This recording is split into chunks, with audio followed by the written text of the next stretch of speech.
In this video, I will be discussing net neutrality, the effects of enforcing or removing it, who are the main actors, and whether or not if removing net neutrality is ethical. I will be using a utilitarian perspective in order to evaluate any ethical situation presented in the rest of the video. Utilitarianism is a theory in normative ethics that suggests anything that creates the most good for the most people or the least harm is ethical. Many of you might not know what net neutrality is, therefore I have a simple definition. Net neutrality is a principle that all websites and web-based applications should receive equal opportunity or treatment when being searched for or accessed by users. The ethical actors in my analysis are mainly lawmakers and internet service providers, since they are the ones with the most direct power with regards to the future of net neutrality. Initially, I will discuss some positive effects of net neutrality and the ethical impacts caused if those effects were removed. Net neutrality is good for competition and thus good for innovation. Without rules protecting net neutrality, large companies will receive prioritized treatment.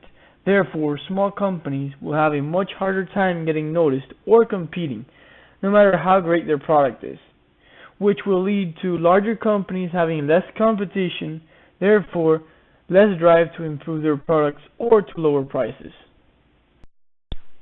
Therefore, from a utilitarian perspective, this means there will be more negative impacts to customers and smaller companies in contrast to the arguable benefits of larger companies. Therefore, this is one reason why removing net neutrality is unethical. Another benefit of net neutrality is that if content companies have to pay more, the price will trickle down to the consumer. If large service companies like Netflix have to pay more in order to access faster internet speeds, they would also have to charge more for their services. Competition won't balance the cost either, because smaller companies willing to offer a cheaper price won't be able to stream at the same speed as the larger company, because the larger company is paying the internet service provider a much larger sum of money in order to receive a privileged speed.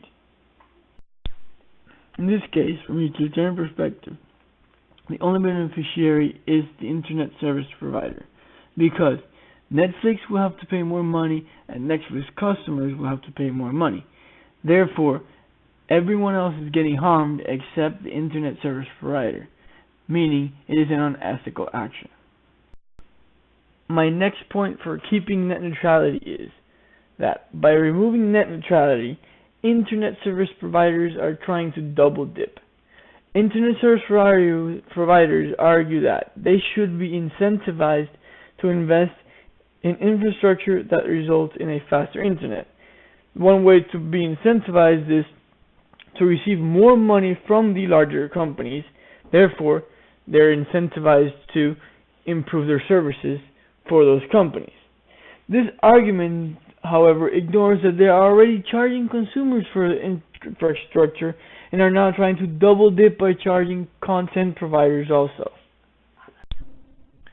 From a utilitarian perspective, this is another example of only the internet service providers being the ones who benefit. They are the ones that are trying to get money not only from regular consumers but also from content providing companies. Therefore, it is an unethical action. Now I will present some arguments against net neutrality. A common argument against net neutrality is that allowing internet service providers to charge more will result in faster internet and more innovation. Service providers who make a lot more money charging both the subscribers and the content creators argue that they should be incentivized to continue investing in high-speed internet infrastructure, which they will only do if they can charge a premium for that speed. This argument was brought up before, and it was deemed unethical because of its double-dipping tendencies. But this argument also does not hold because it still causes the issue brought up earlier, which meant that small companies will have a much harder time getting noticed or competing no matter how good their product is. So yes, ISPs have more incentive to provide better services because they're getting paid more, but smaller companies are still getting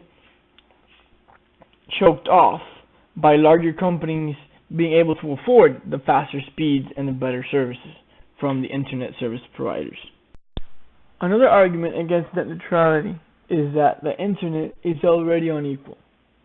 The arguments for net neutrality assume that the net is a neutral place now.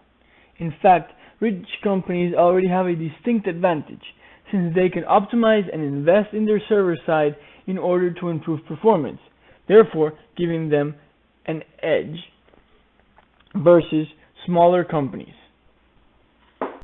This argument holds some truth, but it has a flaw. Larger companies aren't directly limiting small companies' speed or bandwidth. They are just trying to improve their own services however they can. This means that smaller companies are able to adapt or improve their servers based on their needs. For example, if they have a lot of customers, they can improve the servers to match the amount of customers that they have. Therefore, they're not dependent on the ISP's in boosted speed. They're only dependent on themselves and their own infrastructure.